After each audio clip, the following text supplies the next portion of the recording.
Hello.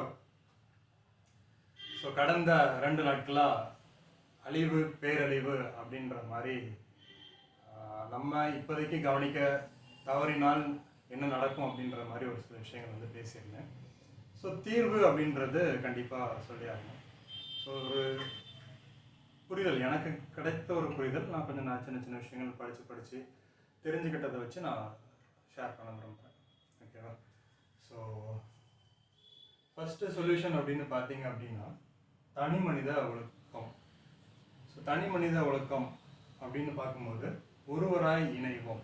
So இது வந்து ஒரு இணைதலை குறிக்கிறது. ஒரு தனி மனிதன் கடவுளோடு இணைவதை வந்து ரெப்ரசன்ட் பண்ணுது. இன்னொன்று, தனி மனிதன் அவனுக்கு உண்டான ஒழுக்கத்தோடு அவன் இசைந்து செயல்படுவதை குறிப்பிடுகிறது. ஸோ இது வந்து ஒன் ஆஃப் தி ஃபஸ்ட் சொல்யூஷனாக நம்ம வந்து பார்க்கலாம். ஸோ இதுதான் எல்லாருக்குமே தெரியுமே அப்படின்னு நீங்கள் கேட்கலாம், இல்லைனா மேபி யோசிக்கலாம். ஸோ இப்போ நம்மளுக்கு அரசியலானாலும் சரி, போரானாலும் சரி, மதத்தின் அடிப்படையில் தான் நடக்கிறது. அதாவது அங்கங்கே என்னென்ன சின்ன சின்ன சண்டைகள் நடந்தாலும் அது மதத்தின் அடிப்படையில் பெரும்பான்மையாக நடக்குது. ஸோ இது தவிர்க்கப்பட வேண்டிய ஒன்று. இது எல்லாருக்கும் தெரியும், இருந்தாலும் நடக்குது. ஸோ அதை வந்து நம்ம கொஞ்சம் ஸ்ட்ரென்தன் பண்ணணும். ஸோ நம்ம கடவுளோடு இணையும் போது இதர காரியங்கள்லாம்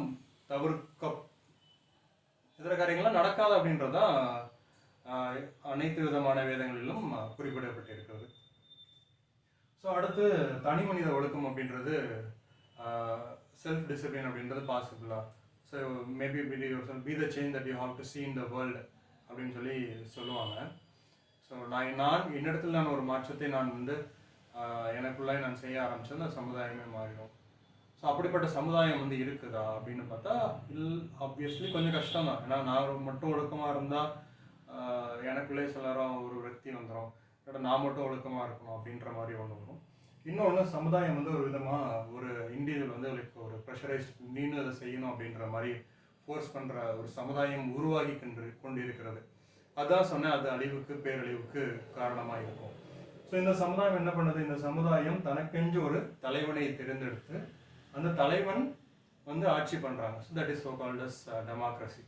ஸோ ஆட்சி பண்ணுறாங்க. ஆட்சி பண்ணுறவங்க எந்த விதத்தில் எதை அடிப்படையாக எதை முன்னிலைப்படுத்தி ஆட்சி பண்ணுறாங்க அப்படின்னு பார்க்கும்போது அவங்க எல்லாமே பண்ணுவாங்க. எல்லா மக்களுக்கு தேவையான ஸ்கீம்ஸ் ஆனாலும் சரி, இன்ஃப்ராஸ்ட்ரக்சர் டெவலப்மெண்ட் ஆனாலும் சரி, இதே போன்று பல விதமான காரியங்களை பண்ணுவாங்க. அட் த சேம் டைம் எது பிரச்சனை அப்படின்னு பார்த்தோம் அப்படின்னா சமுதாய சீர்குலைவு. இந்த மதுமயமாக்குதல் அப்படின்னா தெரியல, லைக் ட்ரிங்க்ஸ்லாம் அப்படி ஜாஸ்தியாக பயங்கர எக்ஸ்பேண்டபிளாக அது சமுதாய சீர்குலைவுக்கு வழிவகுக்கிறது. அப்புறம் போதைப் பொருட்களாலும் சரி, இதர காரியங்கள். ஸோ என்னென்ன சொல்கிறேன், என்ன இருக்குது அப்படின்றத நம்ம பேப்பரில் நம்ம படித்து தெரிந்து கொள்ள முடியும். ஸோ இதுதான் இந்த ஒரு ஸ்ட்ரக்சர். ஸோ ஒரு தனி மனிதன் அவன் தன்னுடைய ஒழுக்கத்தை நிறைவேற்றுவதற்கு கடினமாக இருக்கிறது.